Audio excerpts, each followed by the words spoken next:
Beads of sweat shone on his forehead. The bark cut into the soft flesh of his palm, and an ant crawled onto his finger. He did not recall becoming so winded trekking up this little knoll the other 3 times he'd paid a visit to the hermit of the Montrose woods. But, he thought, as he waited for his breathing to settle, that had been a year and a half ago now. Could time have gone by that quickly? Darrow had an idea that this speeding up of time as his hair grew thinner and became more silver at the temples was a consequence of the pro rata portion of his life being considered. A year to a child of 7 is 1/7 of the time and experience of its entire life. A year to a 70-year-old man is 1/70th of the scope of his existence on this planet. He'd have to take this up with Henry, who loved to joust about with notions, as he called them, to chase high ideas across an afternoon and into the evening and up to the yawning of a late night. Such was the nature of the affection Darrow had developed for Henry James Stuart since their first meeting after his lecture in Fairhope to raise money for the school there. Henry, a stranger then, had brought for him a small hand-woven rug, exquisite, the supple yarn virtually alive with color. Clarence had been reluctant to believe the rug was the work of the old man presenting it to him. And this notepaper folded into Darrow's shirt pocket, the scrawl of ink upon it so filled with hatred that the lawyer believed a bloodhound could smell it, would provoke just what Clarence needed from his friend. Henry would take the note in his hand that shook a little more than the last time they'd sat together in Tolstoy Park, what Henry called his 10 acres of Alabama, and he would read it. He would continue looking at the page for long moments. He'd refold it slowly and hand it back, and let the same hand travel to his chest and the white beard curling at his open shirt collar there. He would twist the long, soft hairs around his index finger and pinch the tuft thoughtfully. Then would come what Darrow so longed for at this moment, starting in his eyes with a small spark, intelligent and rascally at the same time.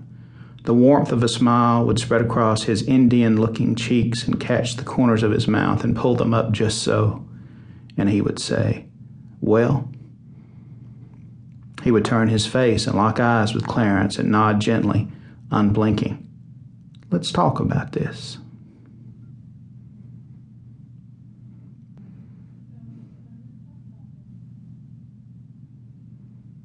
Chapter 1.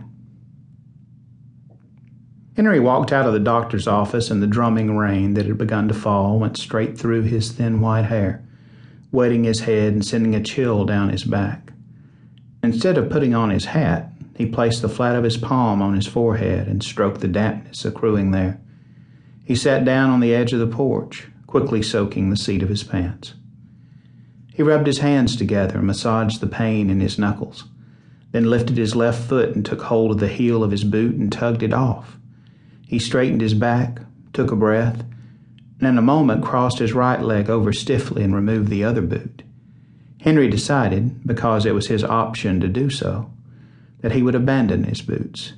He paired them up evenly there on the boards.